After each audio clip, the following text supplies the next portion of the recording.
Chapter 12, Extremely Happy Hook. The pirate attack was a complete surprise.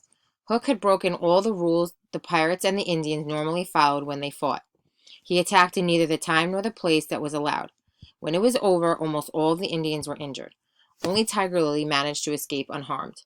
Finished with the Indians, the pirates still could not rest. It was, after all, not the Indians they had come for. The Indians were just bees to be smoked out so they could get to the honey. The pirates wanted the Lost Boys, Wendy, and most of all, Peter Pan.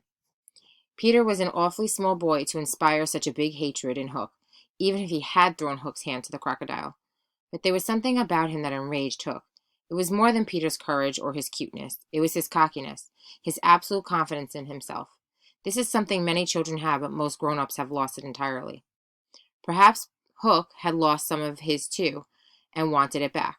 The question was, how could the pirates get down the hollow trees, which were perfectly sized to allow each individual lost boy down, but no one else? Below, the boys were still trying to figure out who had won the battle. If it was the Indians, they reasoned, they would beat their tom-tom drums. If it was their sign of victory. Perched at the edge of the hollow trees up above, the pirates heard this. Smee happened to be sitting on a tom-tom, which Hook ordered him to beat immediately. After a moment of confusion, Smee understood and smiled. Bang, bang, bang went the tom-tom drum. The tom-tom, the pirates heard Peter cry. The Indians have won. Let's go up and celebrate with them. The Lost Boys cheered, and Hook ordered his men to take their positions and get ready for the boys to come up through their trees. The first to emerge was Curly. The pirates threw him around like a ball, from Secco to Smee, then Starkey, then Bill Jukes, then Noodler. One by one, all the boys were plucked from their trees and tossed around in this manner.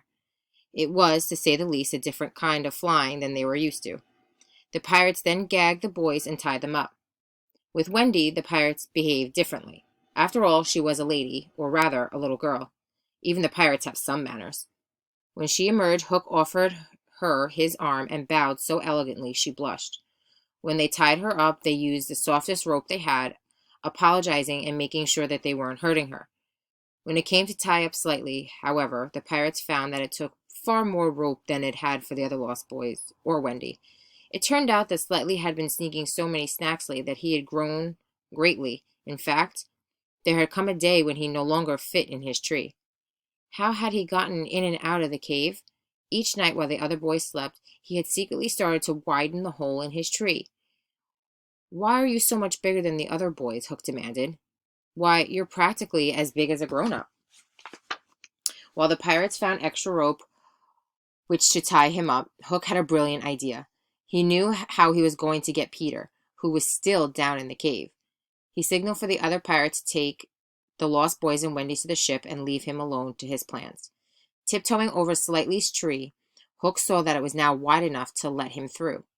He listened for any sound from down below, but all was quiet. Was Peter asleep?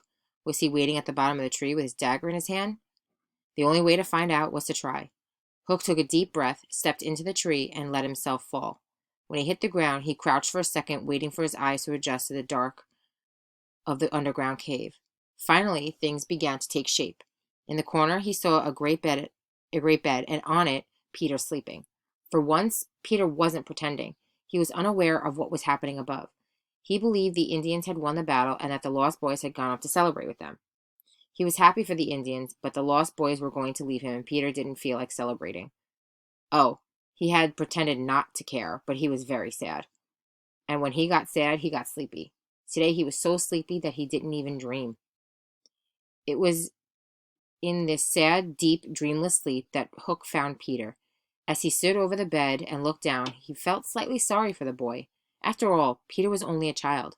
Hook wasn't completely evil. But then, Peter smiled in his sleep. Perhaps he was dreaming of something after all. And that smile seemed so arrogant it made Hook angry all over again. Hook saw a glass of water on Peter's night table and knew exactly what to do. In case he should ever be captured, Hook always carried a small bottle of poison with him. Taking it out of his pocket now, he added a few drops to Peter's water. Peter would wake up, take a sip, and fall to the ground dead. With one last satisfied look back, Hook climbed back up Slightly's tree. Once above the ground, Hook tilted his captain's hat at a fashionable angle, wound his dark cloak dramatically around himself, and stole away through the forest.